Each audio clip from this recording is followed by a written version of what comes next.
wabarakatuh. Alhamdulillah nahmaduhu nasta'inuhu wa nastaghfiruh wa na'udzu billahi min syururi anfusina wa min sayyiati a'malina may yahdihillahu fala mudilla lahu wa may yudlil fala hadiya lahu. Asyhadu an la ilaha illallah wahdahu la syarika lah wa asyhadu anna Muhammadan abduhu wa rasuluh. Allahumma aftah alaina hikmataka wa anshur alaina min khaza'ini bi rahmatika ya arhamar rahimin. Amma ba'du fa ya ibadallahi taqullah. Terima kasih kepada tuan pengurusi majlis, pengurusi ahli-ahli jawatan kuasa, tuan-tuan imam, tuan-tuan guru, tuan-tuan muslimin muslimat sidang jamaah yang dirahmati Allah. Alhamdulillah, kita merafatkan setinggi-tinggi kesyukuran kehadrat Allah Subhanahu wa taala. Dengan limpah kurnia izin inayahnya, malam ini sebagai permulaan Sayyidul Ayyam, malam pada hari yang dianugerahkan penghulu segala hari, malam Jumaat. Besoknya hari Jumaat. Kebiasaan malam Jumaat masyarakat Islam Melayu kita biasa dengan amalan membaca surah Yasin, tahlil dan doa selamat. Alhamdulillah, ya, satu perkara yang baik. Dan kebiasaan dua minggu yang ada dalam sebulan itu adalah waktu kuliah saya untuk kitab Fiqh Al-Manhaj Asy-Syafi'i, dan pada malam ini diberikan keizinan oleh jawatan kuasa dan juga sidang jemaah untuk kita mengambil manfaat daripada bulan Rabiul Awal, selepas saja 12 Rabiul Awal, yang menjadi sambutan kepada umat Islam tentang Maulidur Rasul. Pada minggu lepas saya mengambil kesempatan sedikit tazkirah, ataupun kuliah saya itu banyak menyentuh tentang Maulidur Rasul juga. Tapi waktu kuliah itu pendek, jadi saya sekadar muqaddimah. Saban tahun kita sambut Maulidur Rasul, dan masih semarak lagi sambutan itu kebiasaannya dengan pengisian ceramah.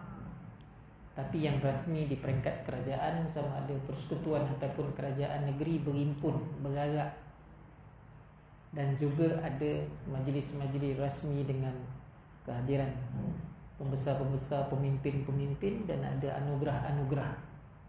Itu pun satu yang sangat baik, sebab bersempena dengan kelahiran Nabi, asalkan janganlah ada yang menyatakan bahawa Nabi tak buat, kenapa kita buat.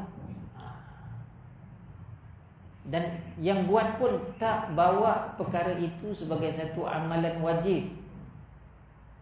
Ya, kita mengaku bahawa Nabi tidak menyambut pun hari kelahirannya. Sahabat-sahabat pun tidak menyambut secara resminya, besar-besarannya. Golongan tabi'in pun macam itu, sebab mereka sangat rapat dengan Nabi. Ketika Nabi dilahirkan, Maulid, soal tarikh saya dah sentuh dah pada minggu lepas. Janganlah berkelahi benar. Dengan 6 tarikh menjadi khilaf. Soal tarikh lah menjadi khilaf. Hari sepakat. Golongan para alim ulama dengan para sahabatnya, tabi'in, selepas tabi'in, dan ulama-ulama salaf, sampailah ulama yang contemporary ini, tidak berselisih tentang kelahiran Nabi itu hari Isnin. Ya, hari Isnin. Nabi pun wafat hari Isnin, dikebumikan hari Rabu. Yang mana kita faham bila dalam hal janazah ini, afdal kita segera selesaikan dengan menguruskan jenazah itu, dimandikan, dikapankan, kemudian disembahyangkan dan dikebumikan. Tetapi Nabi hari Isnin wafat, hari Rabu. Itu ada sirah dia, sejarah dia. Jadi Isnin tidak berselisih, sepakat. Yang keduanya tahun gajah pun sepakat. Masyhur kisah Nabi dilahirkan dalam keadaan dikenali tahun gajah kerana tentera Abraha, yang mana ketika itu bertepatanlah pula saat Nabi nak dilahirkan oleh ibunya Aminah. Abraha, ya, raja di Habasyah ketika itu, sekarang Ethiopia. Ethiopia, salah satu negara Afrika yang ramai bangsa Yahudi. Jadi Yahudi ni pun ada kulit hitam. Ethiopia, dulu Habasyah. Dia dah lama dengki dengan Kaabah, sebab Kaabah itu menjadi tumpuan seluruh bangsa Arab dan Afrika ketika itu bila pergi ke Mekah mengerjakan haji kerana berpegang dengan ajaran Hanif, iaitu yang dibawa oleh Nabi Ibrahim alaihissalam. Pergi ke Mekah, tawaf, mengerjakan haji. Ramai datang daripada tanah tandus yang gersang tak ada orang, akhirnya membangun sebagai pusat tumpuan, sehingga kan pasar Mekah itu menjadi sangat terkenal. Sehingga kan golongan musyrikin di Mekah selepas perang Uhud, saya pergi ke situ terus, belum lagi habis tentang Abraha tadi. Tapi bila teringatkan dalam kisah tafsir Al-Quran, perang Badar menang, perang Uhud kalah. Apa berlaku musyrikin Mekah dengan Yahudi di Madinah? Semasa perang Badar menang itu, orang-orang Yahudi dia dalam fasa taat kepada Rasulullah. Dan dengan kemenangan itu menimbulkan sedikit rasa gerun melihat kehebatan orang Islam ni. Dia sedikit tapi menang dalam perang. Tetapi bila perang Uhud dengan jumlah yang sedikit juga, kalau Badar 314 lawan 1000, menang. Kalau Uhud pula asalnya 1000 yang menyahut panggilan, nak lawan 3000, satu nisbah 3. Tetapi separuh perjalanan Abdullah bin Ubay, ketua kaum yang munafik, bukan Yahudi, munafik, dia berjaya pujuk 700 orang, 300 orang. Maaf saya, 300 orang berjaya dipujuk. Akhirnya mereka meninggalkan kumpulan tentera Islam yang berjihad, mereka balik. Hanya kerana Abdullah bin Ubay kata, kalau kau mati, rotor kau tinggal. Kalau kau mati, isteri kau yang cantik orang lain kau beng. Jadi dia sayangkan harta dunia tu, patah balik. Masa itu iman yang lemah, rupanya sifat munafik. Jadi 700 lawan 3000, kesimpulannya kalah. Nabi sendiri pun cedera.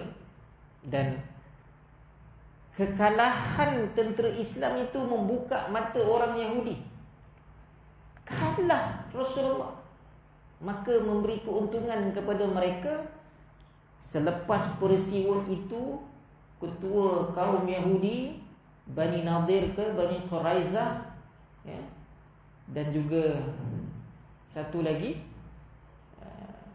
mereka berpakat seramai 70 orang pergi ke Mekah.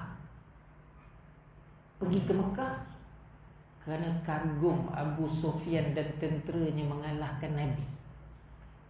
Jadi orang Yahudi ni, dia nak tengok sangat orang Islam ni kalah dulu, ya. Sebab masa menang Badar tu mereka gerun, tapi bila kalah Uhud, mereka cari peluang nak bersekutu dengan musyrikin. Padahal di Madinah Mereka sudah taat setia kepada Nabi. Mereka bersama-sama dengan orang-orang Madinah itu, termasuklah musyrikin Madinah yang tak terima Islam lagi tu. Maknanya mereka dan Yahudi taat kepada Nabi. Tapi bila sampai di Mekah, jumpa Abu Sufyan dan pengikut dia 70 orang itu pergi kepada setiap orang musyrikin Mekah tu. Pergi kepada setiap orang. Tengok cara Yahudi.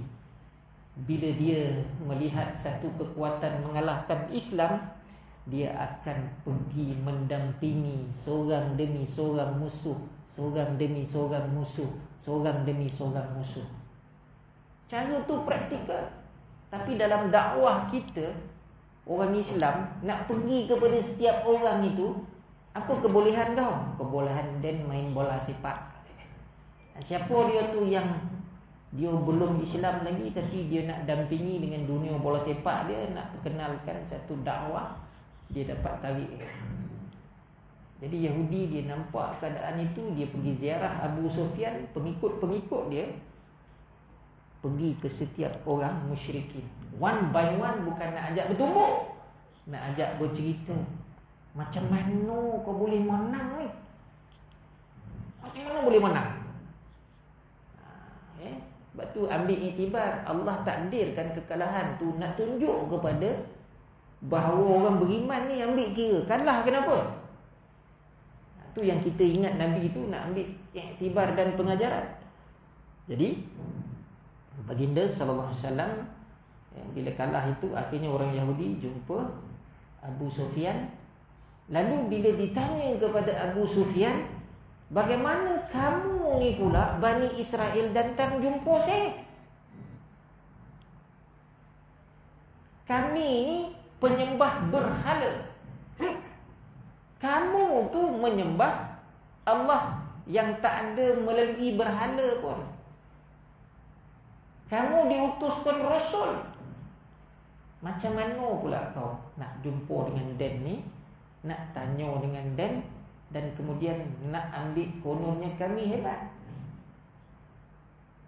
Kalau begitu kami nak tanya ke orang, wahai Bani Israel, kata Abu Sufyan, bagaimanakah agama kami? Maka orang Yahudi pun bertanya, macam mana agama kau tu?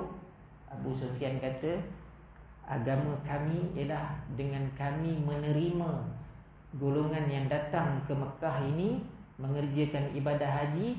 Kami menyediakan tempat, kami menyediakan kemudahan, kami menyediakan masakan-masakan untuk orang yang datang daripada tempat-tempat lain, wilayah lain ke Mekah mengerjakan haji itu. Kami memudahkan mereka dengan melayan mereka sebagai tetamu. Dah layan, kami juga ikut bertawaf di Kaabah. Tawaf, tapi akhirnya kami menyembah berhala. Al-Latta, Al-Uzza, Al-Manaf, itu nama-nama Tuhan bersifat berhala mereka itu, mereka sembah. Lalu mereka tanya kepada orang Yahudi, bagaimana agama kami dibandingkan dengan Muhammad? Pun sama juga, ada mengerjakan haji. Tetapi baginda daripada awal diangkat sebagai Rasul itu mengajak meninggalkan menyembah berhala, sembah Allah yang Esa.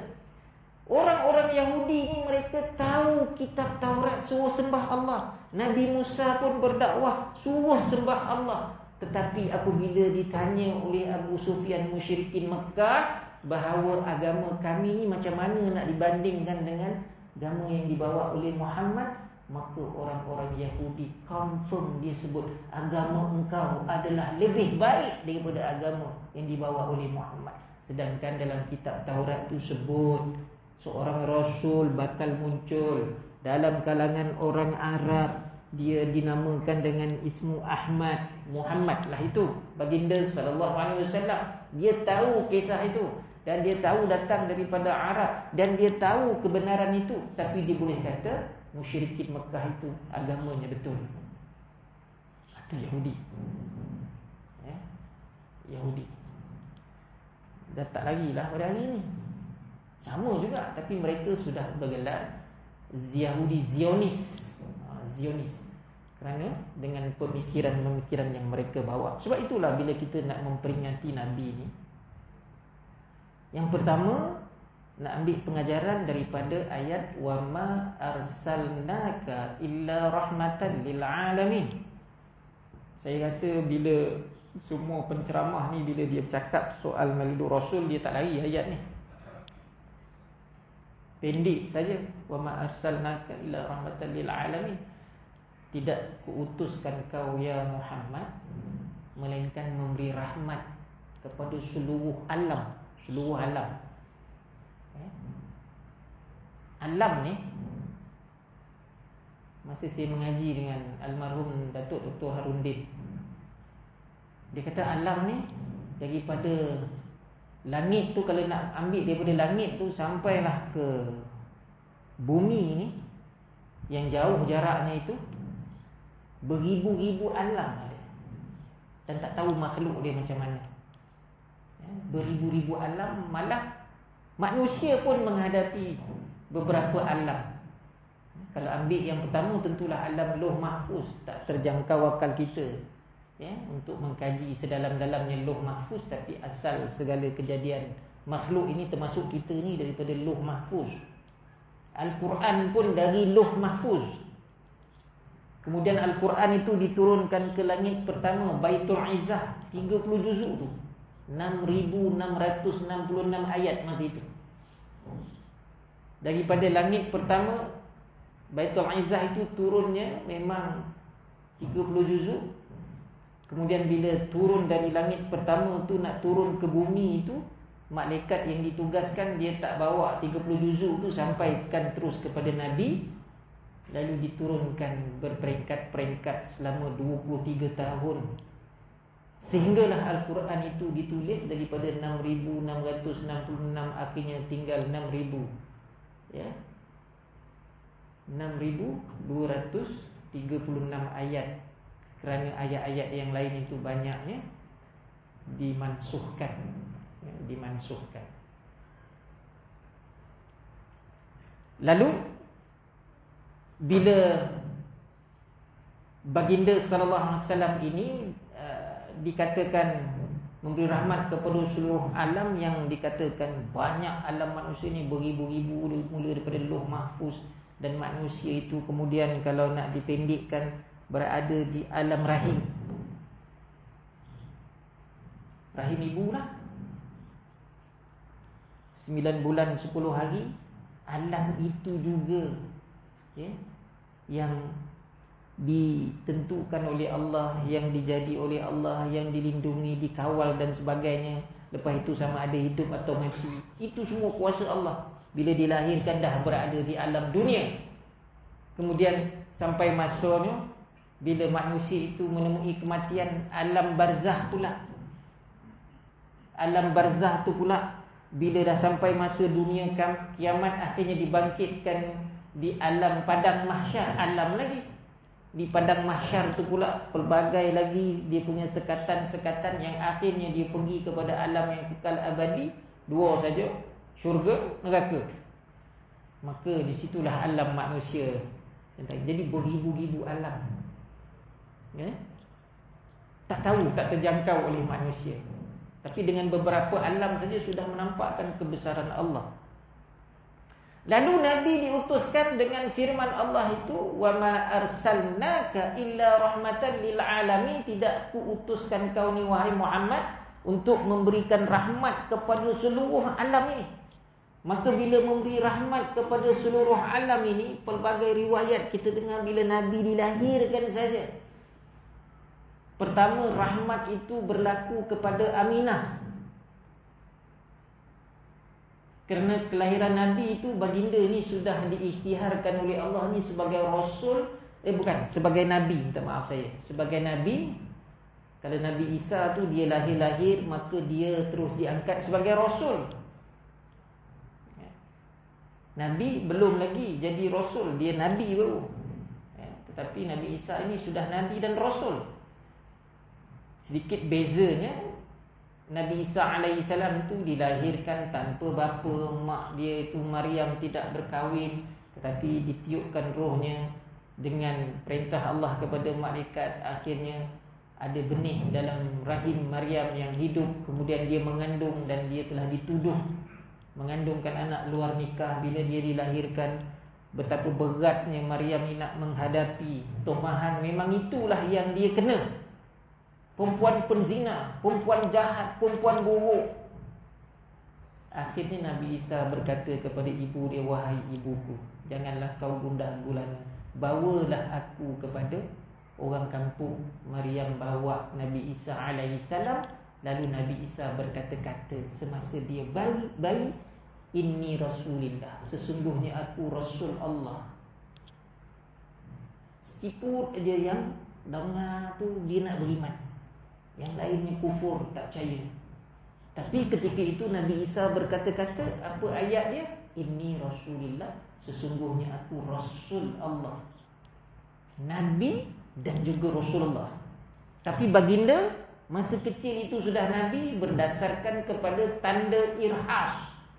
Kalau kita belajar bab Rasul ni, kalau budak yang sekolah agama ni, dia mesti tahu istilah irhas ni, dia belajar.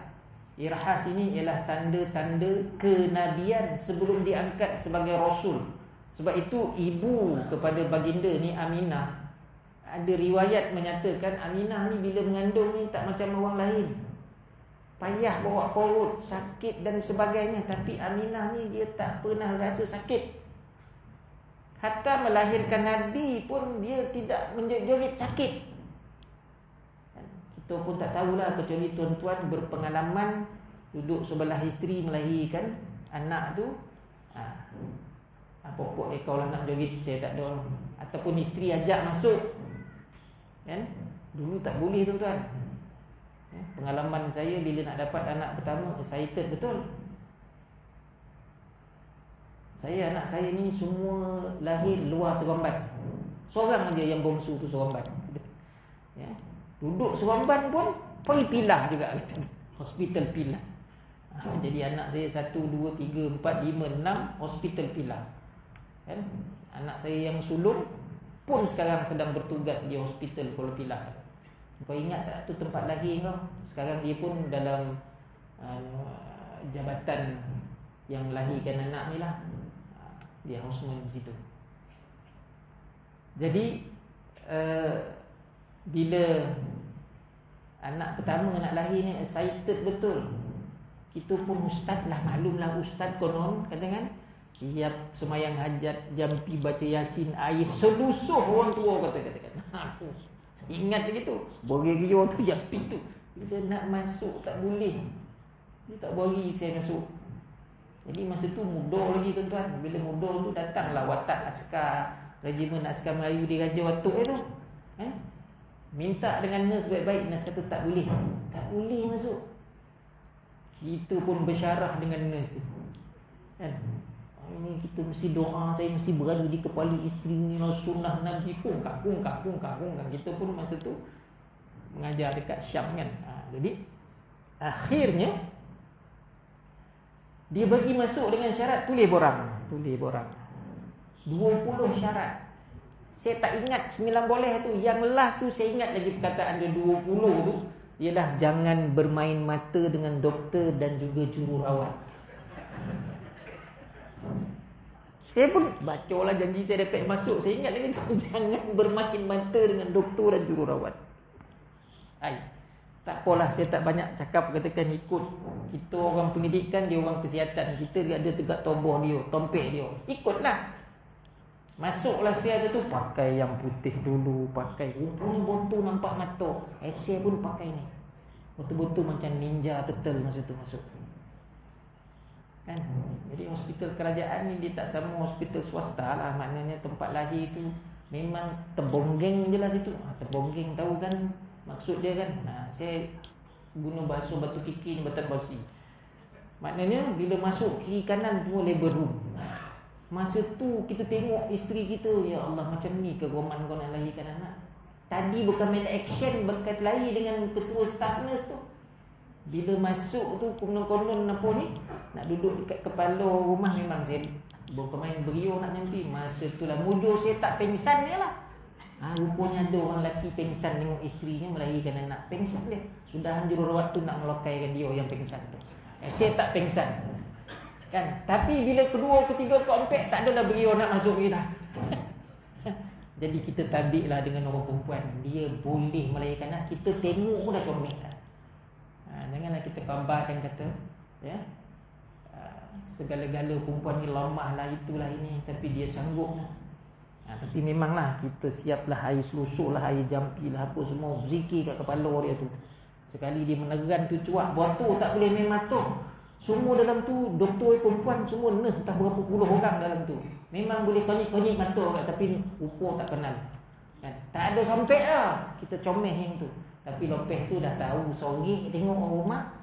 Yang kedua, ketiga, keempat, kelima tak ada nak pergi nak berkelahi dengan nurse. Tak nak masuk pun. Tunggu dah habis je baru masuk katakan. Baru tahu action benar kata orang lelaki. Rupa nak tengok orang rumah nak melahirkan anak dia sendiri pun dia tak berani pun kan. Si baik dia boleh azan dengan Napoli katakan. Jadi Aminah ni, saya nak kaitkan Aminah ni, dia tidak merasai sakit. Itu irhas. Keistimewaan pada Nabi sebagai seorang Nabi yang Allah lantik itu irhas. Banyaklah lagi riwayat-riwayatnya Aminah tak berasa sakit, kan? Ada riwayat menyatakan bahawa tak tumpah darah pun. Yang ini dia agak bertentangan dengan tabiat perempuan melahirkan ada darah wiladah. Jadi saya nak katakan segala perkara-perkara pelik daripada Nabi ini bermula dengan irhas sebagai tanda kenabian. Yang keduanya mukjizat apabila dilantik sebagai rasul. Jadi bila Nabi ini Allah dah nyatakan wa ma arsalnaka illa rahmatan lil alamin, dia tak sama dengan rasul yang lain. Rahmat kepada seluruh alam ini bukan saja manusia, jin pun dapat rahmat ini. Jin pun dapat rahmat ini. Sebab itu akhirnya jin bina masjid di Mekah. Tapi masjid itu sudah diruntuhkan khabarnya. Sebab Nabi semasa berjalan bersama dengan sahabat, Nabi ini dikawal oleh sahabat kiri kanan depan belakang ni. Biasalah kalau pembesar pun macam itu. Cuma pembesar ni dia punya bodyguard lah. Bodyguard dia. Jadi Nabi ni dalam keadaan berjalan bersama sahabat, logiknya memang tak masuk akal. Tiba-tiba Nabi hilang daripada pandangan mata sahabat. Hilang. Tak nampak Nabi hilang, macam magic tiba-tiba hilang. Macam mana boleh jadi macam itu?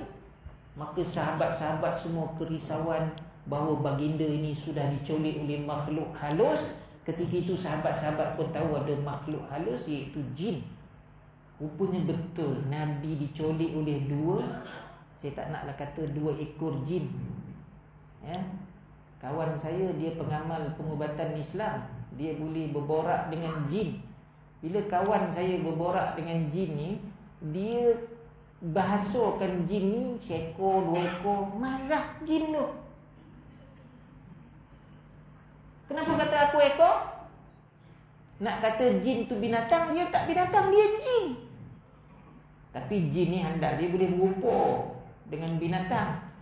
Jadi kita manusia biasa menggunakan apa ni, dia punya perbidalan, dia punya penjodoh bilangan dia itu, ataupun bahasa kepada jin ni seekor jin, dua ekor jin. Jadi kawan saya pernah mengalami kena marah dengan jin. Kenapa panggil aku seekor, dua ekor, tiga ekor? Korang kalau manusia kena panggil seekor, dua ekor, tiga ekor, kemarah tak? Pandai pula jin tu. Betul ke ni? Saya memang merasa betul kan? Itu dia pandai mengubat lah. Tuan-tuan tanya yang pandai mengubat. Jadi akhirnya Nabi diculik oleh dua jin ni. Tak nak panggil dua ekor tak apalah. Dua jin. Tak tahu nak panggil apa. Manusia dua orang kan? Dua jin. Ya, dua makhluk jin. Ni apa? Jam ya. Dibawa ke perkampungan jin. Kenapa diculik? Sebab dua orang ni dia dengar Nabi membaca ayat Quran. Bila jin dengar, dia kata ayat ni sedap, ayat ni cantik, ayat ni memang sungguh indah, dia kata. Jadi jin dua orang ni, ada dua orang pula kan, sama pula dengan manusia. Dua makhluk jin ini Akhirnya nak belajar ayat tu, dia bawa Nabi pergi ke perkampungan. Dia kata, ya Muhammad, engkau ajar kami ayat ini. Apa cerita benda ayat ini? Maka ketika itu Nabi mengislamkan satu perkampungan jin tu. Wa ma arsalnaka illa rahmatan lil alamin. Jin pun dapat. Sebab itulah bila Allah turunkan ayat wa ma khalaqtul jinna wal insa. Wa ma khalaqtul jinna wal insa, tidak kujadikan kamu wahai jin dan manusia melainkan untuk mengabdikan diri kepada aku. Maknanya beribadah. Jin kena beribadah, manusia kena beribadah. Kenapa dalam Quran itu Allah menyatakan wa ma khalaqtul jinna wal insa? Jin dulu baru manusia. Sebab makhluk jin ini dia tergolong dalam kumpulan makhluk dengan iblis, syaitan dan jin ini dia dijadikan lebih awal daripada manusia. Lebih awal daripada manusia. Dia lebih awal dijadikan. Nabi Adam kemudian bila Allah turunkan ayat ini ja'ilun fil ardi khalifah, sesungguhnya aku nak jadikan di atas muka bumi ini khalifah, iaitu manusia. Malaikat pun tanya Allah, kenapa pula manusia? Sedangkan manusia itu melakukan kerosakan. Aku lebih tahu daripada apa yang kau tahu. Allah jawab kepada malaikat.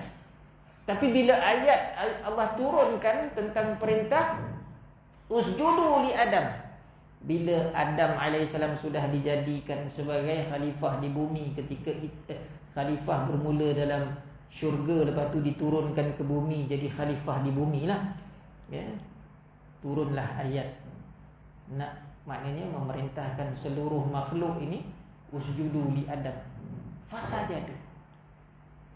Apa maksud usjudu li Adam? Perintah itu fi'il amar, sujudlah kamu serta merta tanpa tangguh kepada Adam.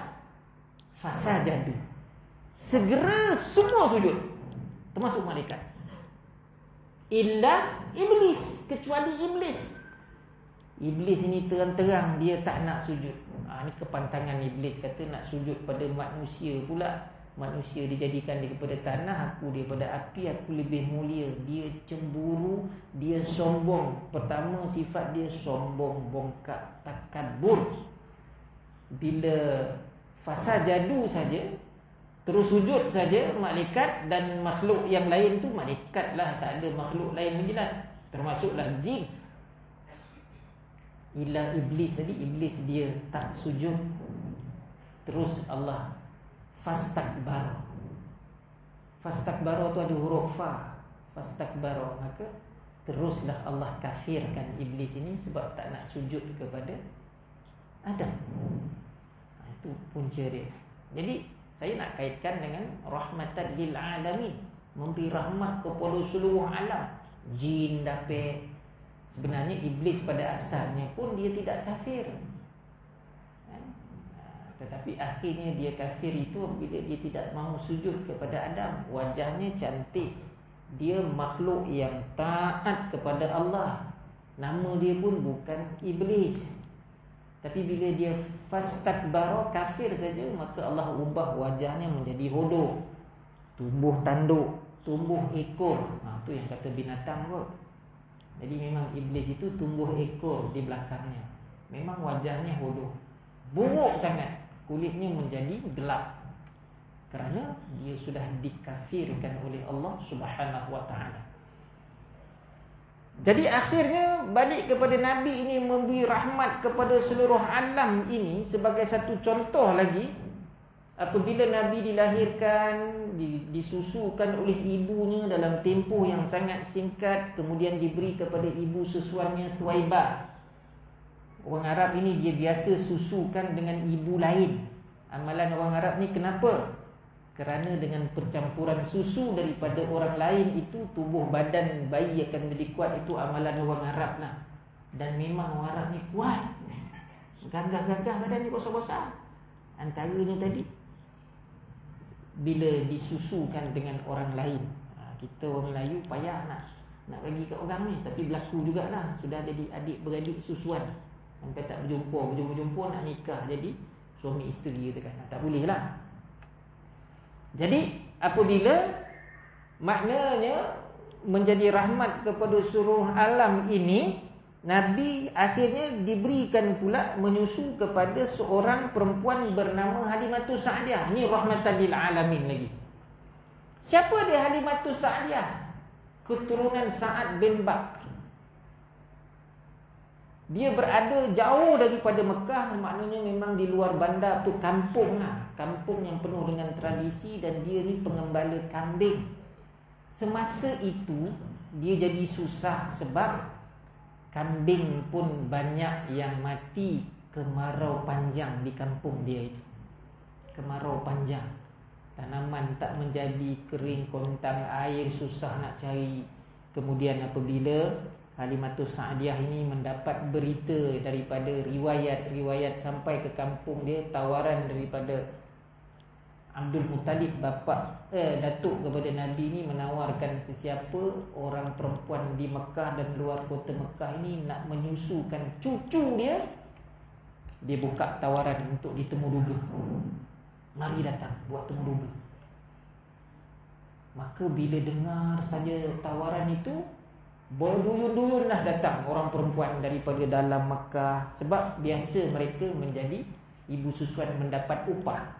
Sebahagian besar nakkan upah.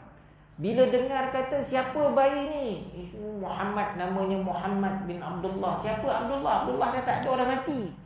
Habis ni siapa yang buka tawaran? Datuk Abdul Muttalib. Berdengar saja bapa anda meninggal, tak ada anak yatim, maka ramai orang perempuan tak jadi.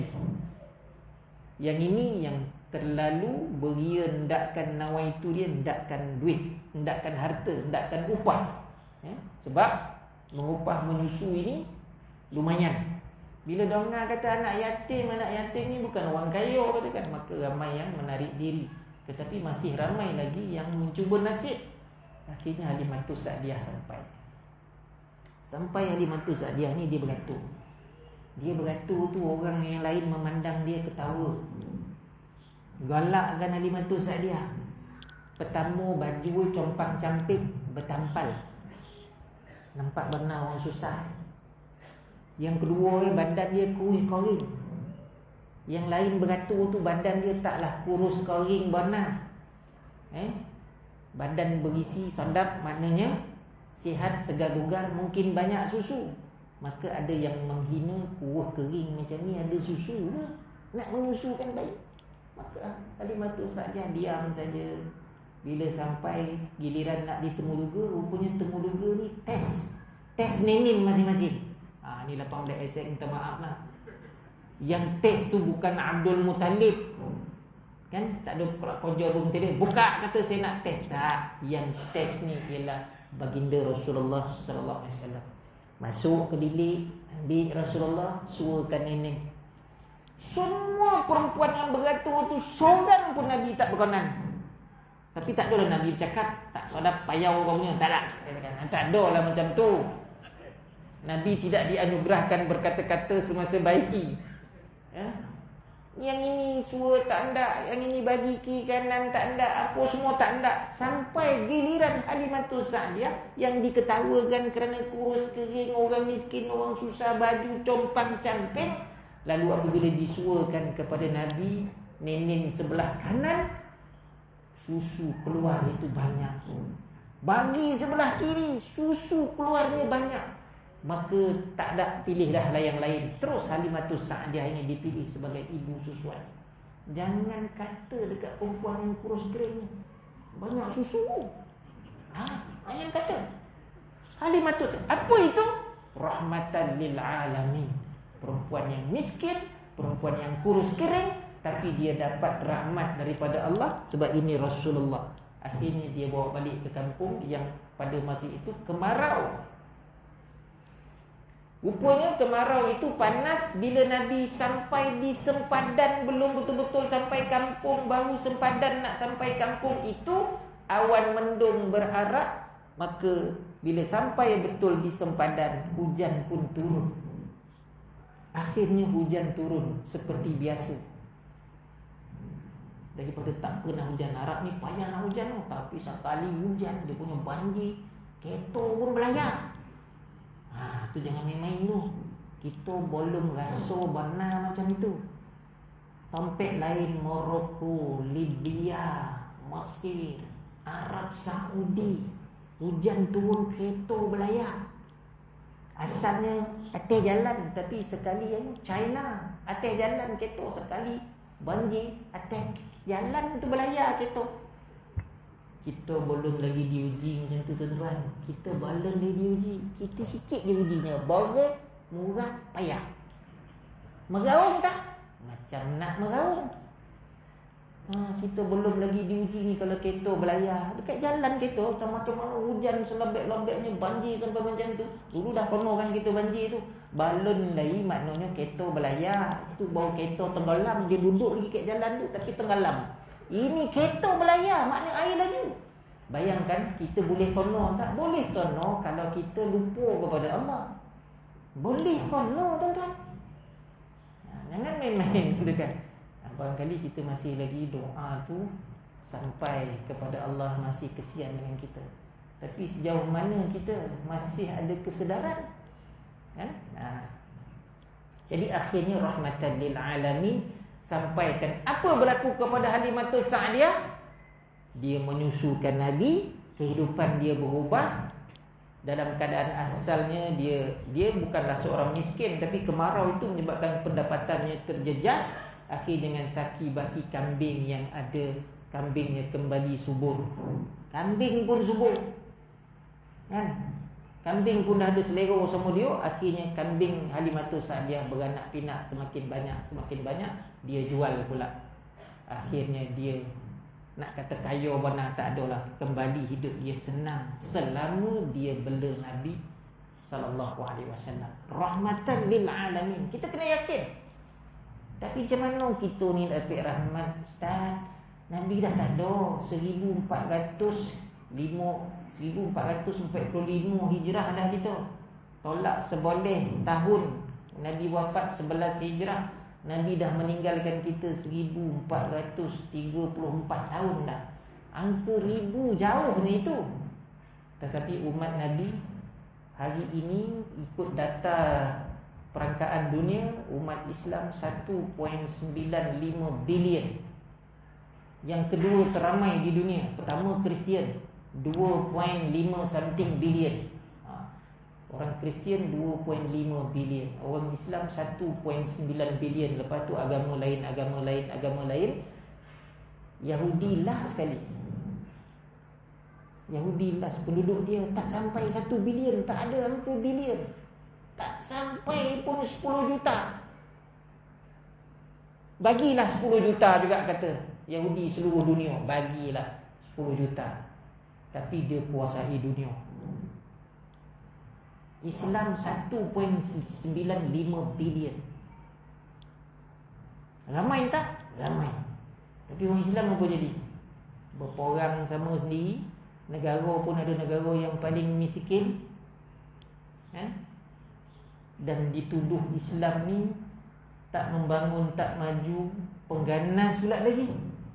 Yahudi dah lah dia sikit, dia kuasai ekonomi dunia 65%.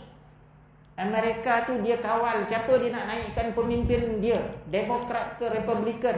Rasa-rasa dia nak naik yang dulu punya tu siapa? Sebelum Biden ni, Donald Trump. Tuan-tuan pun tahu Trump itu apa. Bukan saja nama dia, tapi jenama yang dia hasil tu. Jenama bera wanita yang paling mahal, Trump. Jadi Presiden Amerika. Siapa di belakang dia nak naikkan Trump tu? Zionis Yahudi. Macam mana nak naikkan? Adalah percaturan dia. Naikkan Donald Trump. Donald Trump lah presiden yang mengisytiharkan Israel sebuah negara. Bungkang, kecoh sikit nampaknya panih sangat. Jatuhkan Trump, naikkan Biden, presiden yang paling tua. Mula-mula Biden ini bukan main lagi, mesra dengan masyarakat Islam. Sekali bila naik jadi presiden Amerika, rupanya dia pun sama ya titik Islam kita kan. Siapa di belakang? Yahudi, Zionis. Itu tuan-tuan boleh Google. dunia sekarang. Jadi rahmatan lil alamin ini kepada seluruh alam ini, bukan saja manusia, bukan saja jin. Dan manusia itu bukan kepada bangsa Arab saja, tetapi kepada seluruh bangsa manusia ini. Dan apabila dia berpegang dengan Islam, 1.95 bilion pada hari ini, yang bermula Nabi itu diangkat sebagai Rasul dengan turunnya ayat Iqra bismi rabbikal ladzi khalaq. Sampailah ayat yang kelima itu Nabi diangkat sebagai Rasul. Orang yang pertama terima Islam ini Khadijah. Steady Khadijah ni bila Rasulullah balik, ni Khadijah ni jadi isteri. Nabi duduk di gua Hira tu, didatangi oleh malaikat. Bila didatangi oleh malaikat, Nabi rasa gerun, takutlah, sebab bukan makhluk biasa-biasa. Lalu diajar. Akhirnya malaikat ini dia berupa sebagai manusia, dan dia peluk Nabi mengajar Iqra. Ma ana biqari, aku tak pandai membaca. Nabi kata aku tak pandai membaca. Ma ana biqari, aku dia tak pandai membaca. Nabi tak pernah diajar membaca tentang Al-Quran yang turun. Walaupun dia bahasa Arab, cakap Arab Nabi tahu, tapi ayat Quran tu dia nak baca, dia tak pernah dengar. Sampailah malaikat ni bertemu dengan Allah. Dia kata, wahai Allah, macam mana nak ajar Muhammad ini? Dia tak boleh baca. Maka Jibril diajar oleh Allah talaqi wa musyafahah. Jadi belajar Quran ni talaqi wa musyafahah. Tok guru depan, anak murid kena tengok muka tok guru, sebab nampak bibir sebut makhraj huruf mim dapat, nun muncul, ba bila dibacakan tu anak murid tengok. Itu talaqi wa musyafahah.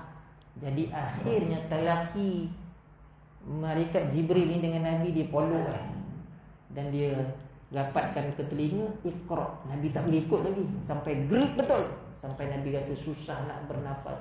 Iqra. Akhirnya Nabi dapat ikut dan sampailah boleh baca. Confirm Nabi menjadi Rasul. Apabila dia balik ke rumah, dia ketuk pintu tengah malam, dia gedebung. Khadijah buka pintu.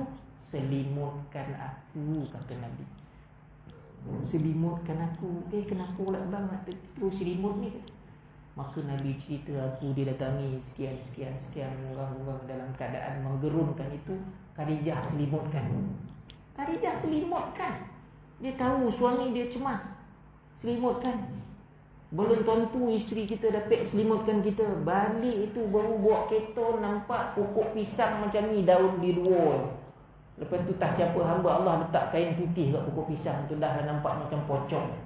Mendabut buat kereta nampak pocong. Apa lagi, gedebang-gedebung pintu, joya buka pintu. Apa pula kono bang, selimutkan abang-abang. Jumpa ni pocong macam ni. Disuruh selimutkan. Sudahnya kita, saya pun takut nak selimutlah dengan abang. Itu barangkali isteri kita. Tapi Khadijah akhirnya menenangkan Nabi. Ini adalah baik untuk kau. Dia tak tahu apa cerita, dia boleh khabar dekat Nabi, ini adalah baik untuk kau. Macam mana Khadijah boleh berkata demikian? Sebab sepupu dia adalah pendeta agama Yahudi. Orang Yahudi yang alim kitab Taurat dan Injil. Dan dia tahu kisah Taurat dan Injil ini, apa yang berlaku kepada Nabi. Lalu Khadijah pergi cari. Buhairah ini sepupu dia, sepupu sepapat betul. Akhirnya bagi tahu dengan ni, ini kisah dia, ini kisah dia, ini kisah. Maka Buhairah pun menenangkan. Dan ini memang betul baik, kerana ada tanda-tanda kenabian dan kerasulan yang pernah berlaku kepada Nabi Isa, diturunkan kitab Injil. Yang berlaku kepada Nabi Musa, diturunkan kitab Taurat. Maka Khadijah orang yang pertama beriman kepada Rasulullah. Itulah seorang umat dia yang akhirnya pada hari ini 1.95 bilion selepas 1434 tahun. 1.95 bilion yang pengikutnya Nabi ialah Rasul. Sedangkan umat yang lain, Kristian 2.5 bilion. Siapa dia ikut? Siapa dia ikut? Yahudi, siapa dia ikut? Sejauh mana dia menyatakan bahawa Nabi Isa dan juga Nabi Musa itu sebagai Rasul? Akhirnya mereka menyatakan Nabi Isa dengan Jesus Christ itu sebagai anak Tuhan. Sesat. Jadi ramai tak kita? Ramai. Tapi di mana kekuatan kita? Jadi sebab itu bila rahmatan lil alamin ini, kita kena yakin bahawa rahmat Nabi diutuskan sebagai Rasul untuk semua.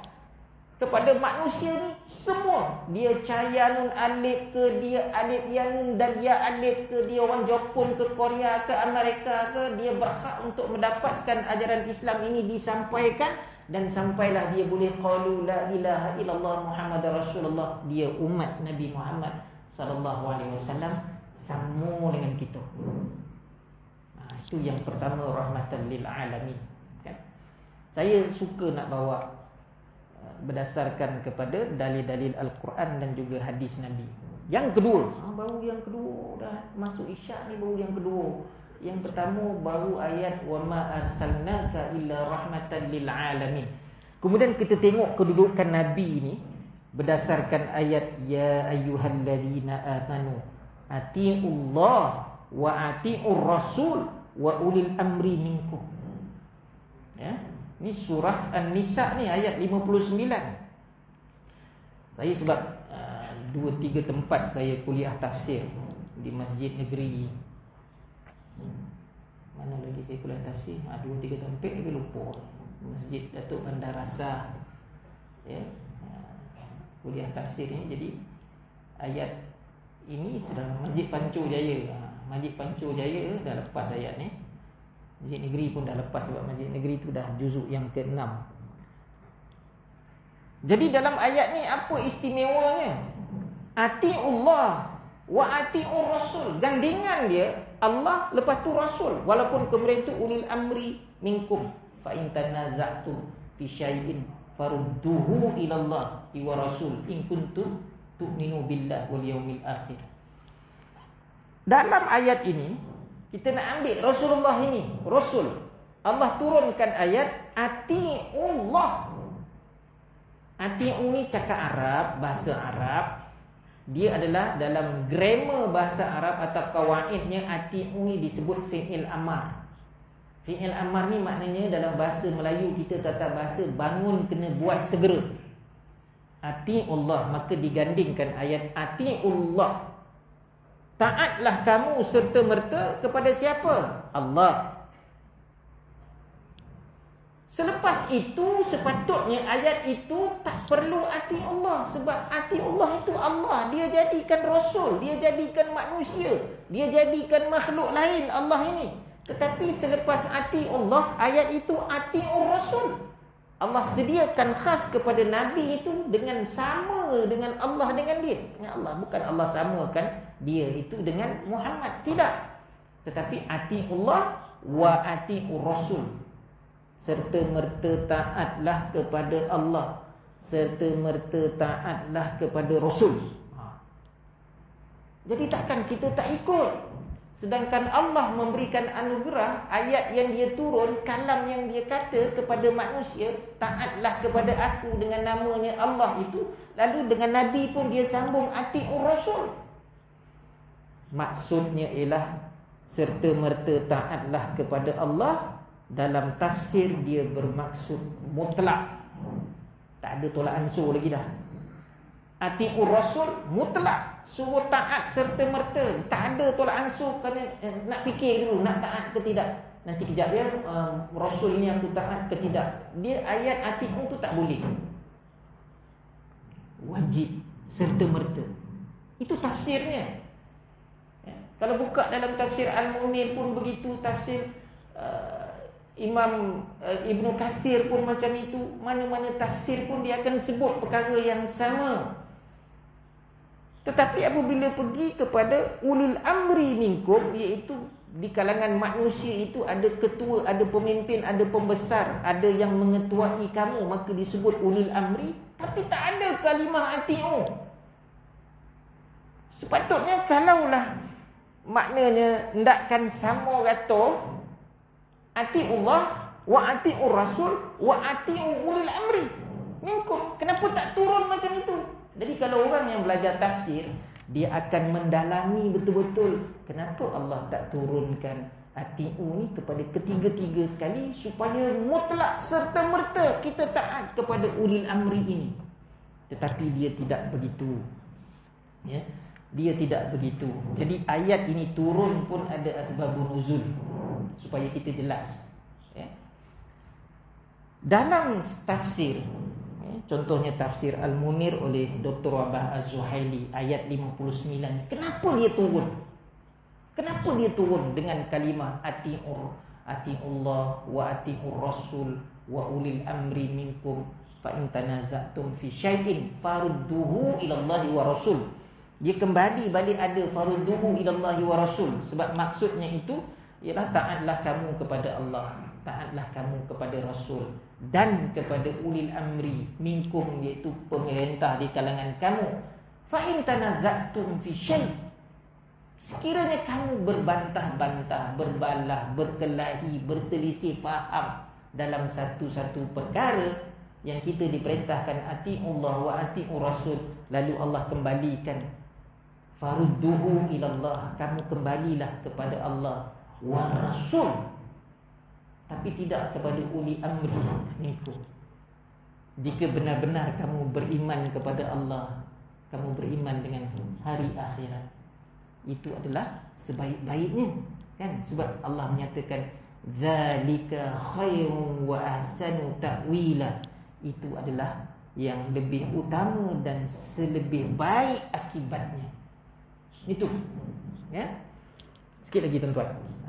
Malam ni ada bola ke? Tak ada kan? Bola juga ingat katakan, ya. Baik. Yalah, sebab saya dulu pemain bola, memang tahulah minat main bola ni. Jadi saya nak jelaskan ni supaya kita ambil pengajaran. Begitulah taraf Nabi tadi. Kenapa ayat ini turun? Jadi bila kita dengar ayat ini, kita tahu pun kisahnya. Kalau menurut imam, bukan kalau lah, menurut Imam Bukhari. Imam Bukhari ni dia mengarang kitab Sahih Bukhari ni dalam bentuk menghimpunkan hadis-hadis Nabi beratus ribu. Imam Bukhari meriwayatkan bahawa Ibnu Abbas, Abdullah bin Abbas, sepupu Nabi, Abbas bapa saudara dia. Ayat ini diturunkan berkaitan dengan apa? Berkaitan dengan Abdullah bin Hudzafah bin Qais, semasa Nabi mengutuskannya dalam satu peperangan itu, dia sebagai spy. Sahabat lah ni. Nabi kata, kau pergi jadi spy, kau pergi tengok dulu macam mana musuh. Jadi Nabi ni dia ada strategi dalam peperangan, dia hantar spy. Jadi kita Malaysia pun jangan kata tak andal spy ni, kan? Bila zaman moden ni saya terbaca artikel, dua artikel yang berlaku kepada negara Malaysia, dan juga ada video dia keluar pula sekarang, kan? Dua pasukan komando kita. Ini rakam ni, maknanya saya cakap ni tak tahulah lepas ni, ya? Ada satu video saya tengok, komando kita ni pernah diarahkan menyusup masuk ke Filipina untuk merampas dokumen daripada Raja Kiram Sulu. Dokumen itu perlu dirampas supaya dia tak boleh menuntut Sabah. Rupanya komando kita lepas, dia masuk dalam Filipina tau. Kalau tentera Filipina, kerajaan Filipina nak marah dia, kata dia pun nak berperang dengan Kiram tu. Dengar khabarnya, komando kita menyusup masuk, pergi ke penginapan ataupun istana Kiram, dapat ambil dokumen tu. Macam mana maklumat dapat, macam mana terornya komando kita, dia bawa balik Malaysia. So Kiram tak boleh tuntut, dokumen tak ada. Bawalah pergi mahkamah pun tak ada dokumen. Tuan-tuan carilah itu zaman bila, ya? Zaman apabila komando kita dihantar ke terumbu layang-layang, daripada kecil terumbu tu, lalu diarahkan oleh Perdana Menteri supaya buat base camp dekat situ. Tentera kita berendam dalam laut, jaga, sebab itu wilayah kita. Sekarang China dia nak ambil semua. dengan Filipina dah mula dah berselisih kapal perang, dia halau Filipina kata kan. Wah, tu dia negara besar kuat kan. Tu satu lagi, komando kita pergi Bosnia. Teruk Bosnia ni kena bantai dengan Serbia ni. Jadi di zalimnya Bosnia, Serbia ini akhirnya diarahkan komando kita ini yang sebagai pengaman pada masa itu masuk menyusup bersama tentera Bosnia perang dengan Serbia.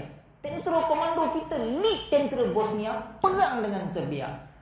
First class tak? First class. Jangan nak kata orang kita tak handal.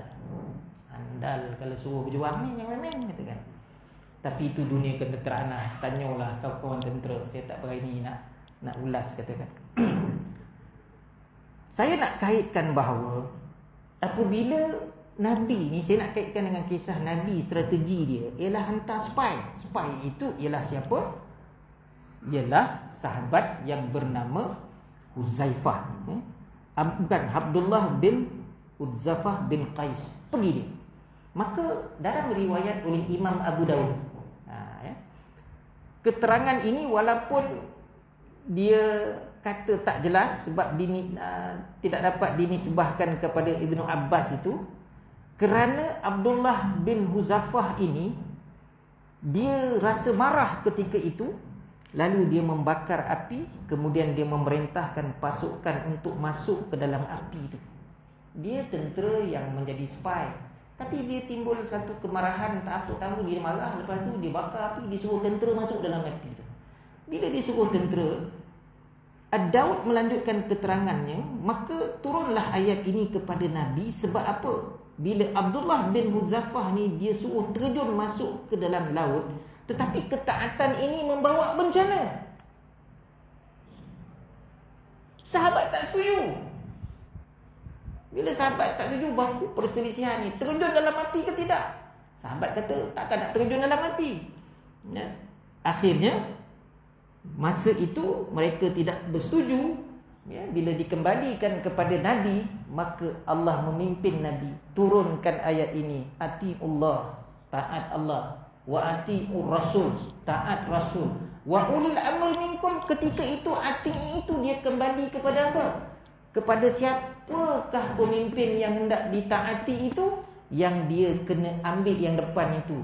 Ulil amri minkum itu yang atiullah wa atiur rasul. Ketika itu Allah memimpin Nabi supaya menjelaskan perbuatan Abdullah, sahabat Nabi itu salah, bakar api, kemudian suruh tentera terjun.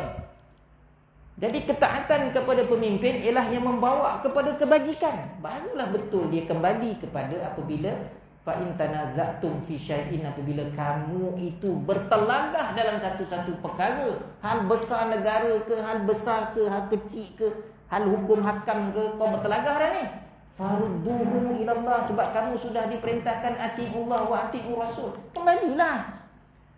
Masing-masing yang dah sama-sama hentam-menghentam ni, kembalilah. Apa pedoman yang Allah bagi? Apa pedoman yang Rasul bagi? Supaya fi syai'in farduhu ilallah wa rasul in kuntum tu'minuna billah wal yaumil akhir, kamu benar beriman kepada Allah dan hari akhirat, itu adalah yang terbaik untuk kamu. Jadi kita hendak yang terbaik sekarang ni kena sama-sama berlapang dada, kaji balik tentang sejarah dan sirah Rasulullah ini dalam hal-hal yang berlaku pada hari ini. Apa pedoman Allah bagi, apa pedoman Rasulullah bagi.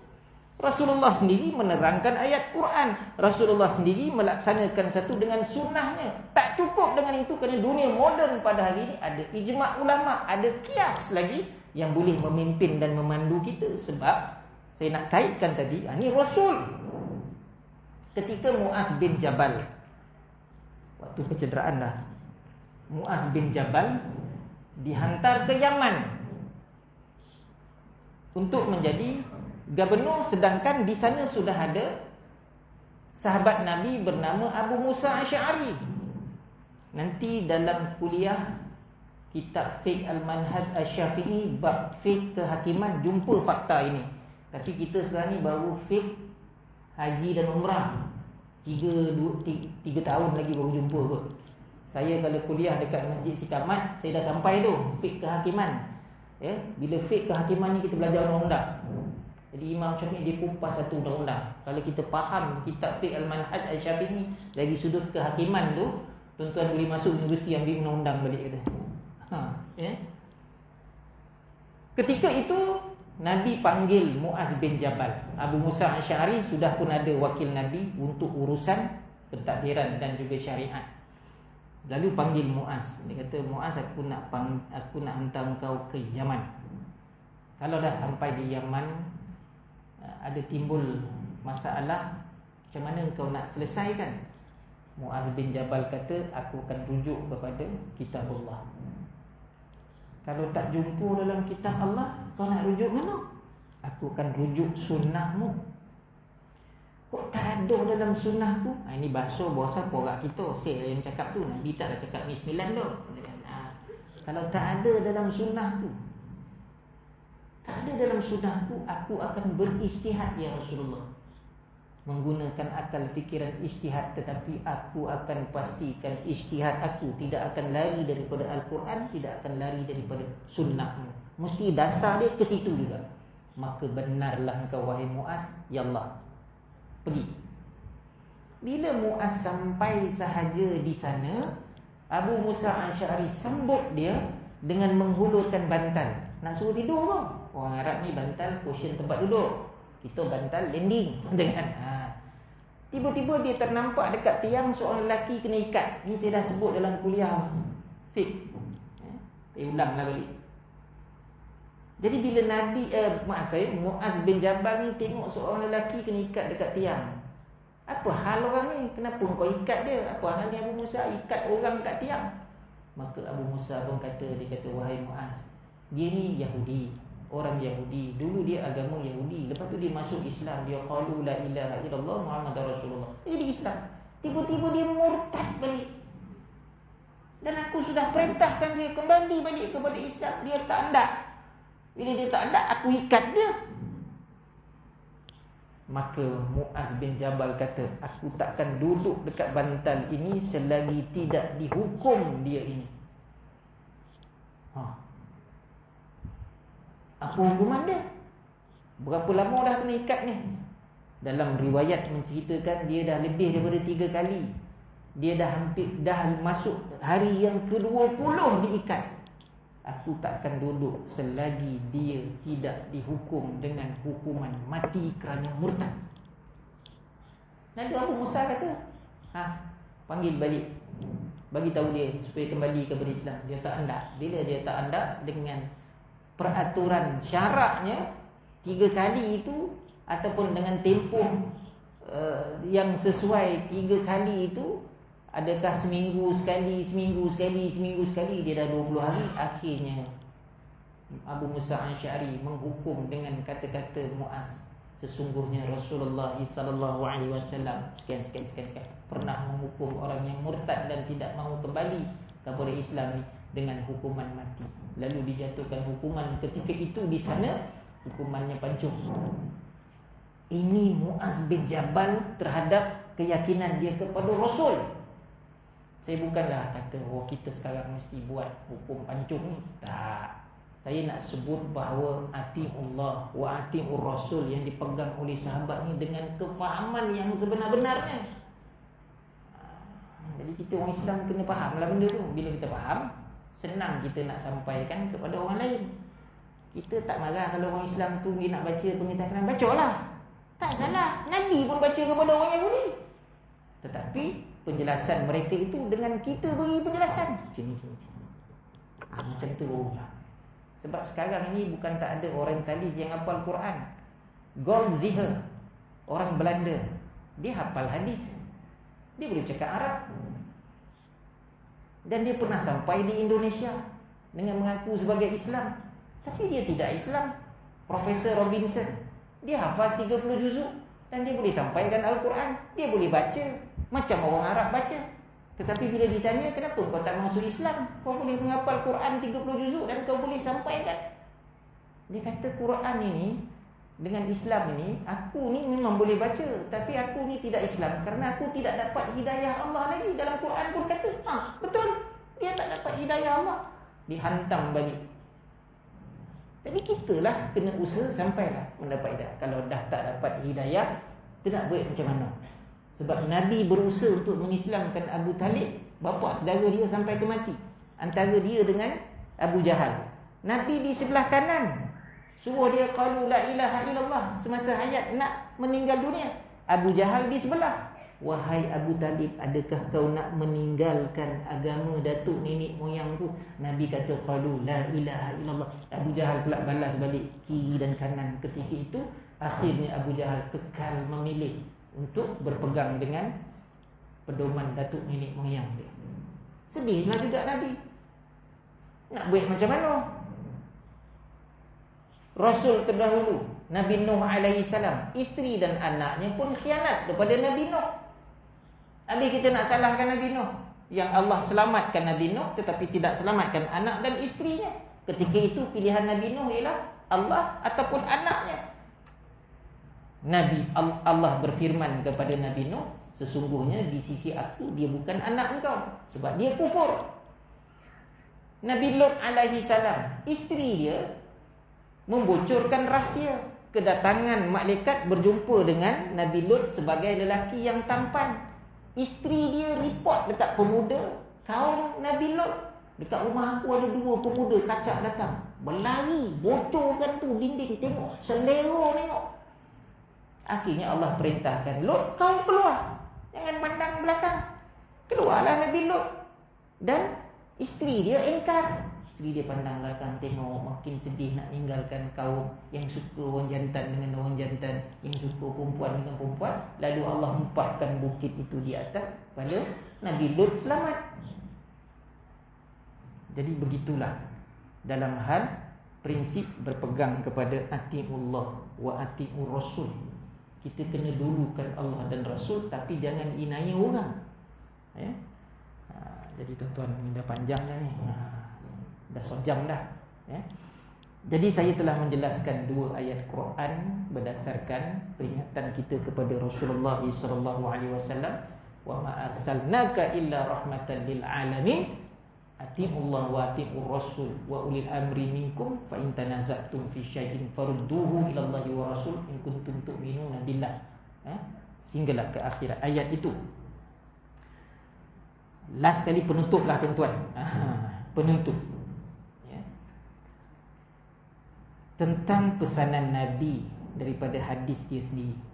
Al-qatlu fi sabilillah yukaffiru dhunuba kullaha aw qala kulla syai'in illa al-amanata.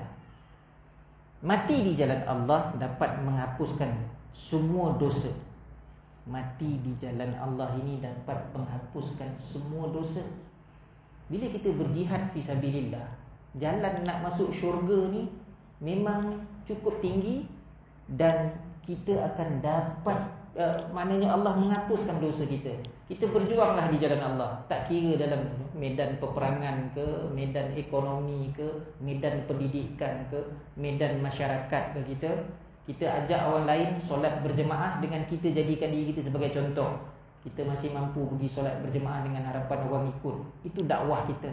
Maka keadaan begitu adalah merupakan jalan yang mana dosa kita dapat dihapuskan illal amanata. Nabi kata kecualilah tentang amanah ini.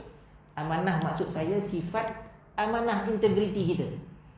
Rupanya kalau kita jadi pengkhianat, kita tidak amanah, tak jaga amanah kita, jihad kita fisabilillah itu tadi tidak melepaskan kita daripada dosa. Jangan main-main. Amanah kita sebagai seorang suami, sebagai ketua keluarga terhadap isteri dan anak-anak, tapi kita khianat, kita tak bagi nafkah dekat isteri kita. Sebab kita suami, kau ni sibuk minta dengan saya, dia katakan. Ataupun dia khianat, tidak memberi nafkah kepada anak, sedangkan tanggungjawab anak kepada ayah itu ada, tanggungjawab ayah kepada anak ada. Amanah kita kehidupan sebagai jiran yang mesti berbaik-baik antara satu sama lain, tapi kita tidak berbaik, maknanya kita tidak menjalankan amanah. Maka kita berjihad fisabilillah, maka tak dapat dihapuskan dosa. Ini yang ketiga selepas dua lagi ayat pesanan Nabi. Kita kena jaga amanah kita sebagai seorang Muslim. Bila kita Muslim, kita dah dewasa, ada keluarga, jaga amanah terhadap isteri dan anak kita. Isteri pula amanah terhadap suami dan anak-anak. Kita hidup berjiran, kita hidup bersahabat, kita hidup dalam tempat kerja kita, organisasi, kita jadi ketua, ada orang bawah kita. Kita jadi orang bawah, ada ketua kita. Dalam urusan kerja, ada kita kena jaga amanah, integriti. Apa jadi sekarang? Kerosakan daripada rasuah hancur. Masyarakat kita hancur. Sedangkan antara integriti amanah yang Allah minta jaga ini ialah tentang soal integriti terhadap tanggungjawab kita. Hari ini 93 bilion harta pusaka orang Islam terbeku. Sebab masing-masing khianat terhadap harta pusaka kerana berebut. Mati seorang suami, isteri dapat 1/8. Wih, banyaknya 1/8. Kalau dia pandai matematik, dia tak kata banyak. Ibu dia masih ada, ibu dia layak 1/6. Alamak, sikitnya 1/6 dengan 1/8 dari segi matematik mana banyak, tuan-tuan? 1/2 dengan 1/4. Kalau kita jawab, ini terus tanya anak kita sekolah rendah tu, 1/2 dengan 1/4 mana banyak? Dia kata 1/4 lah ayah, kata. Takkan ayah tak tahu? Ompek ni, 2 ni. Memang fail lah matematik kau. Matematik begitulah. Angka sikit menunjukkan banyak, angka besar menunjukkan kecil. Jadi ibu dapat 1/6, isteri dapat 1/8. Tetapi jika dia ada anak lelaki dapat 1/2, anak perempuan dapat separuh. Kalau ada lebih daripada seorang anak perempuan, 2/3 anak perempuan dalam kalangan mereka dibahagikan. Adik-beradik si mati tak boleh. Ini Abang Long meninggal, nama rumah Abang Long. Maka Kak Long ipar dia dihalau keluar. Sebab dia pun tak bolot harta abang dia. Tak boleh sebab dia ada anak. Sebab dia ada anak yang ramai. Anak dia berhak, mak berhak, isteri berhak. Tapi pecahan ada. Kenapa terbeku? Adik-beradik pun tak, kata abang dia. 93 bilion. Dapat kat sejuta surau ni pun eksklusif. Itu hak orang Islam. Kalau benar 93 bilion dalam tu semua Islam, ingat bilion tu sikit ke? Kenapa jadi begitu? Khianat. Kita tak jaga. Kullu syai'in illa amanata.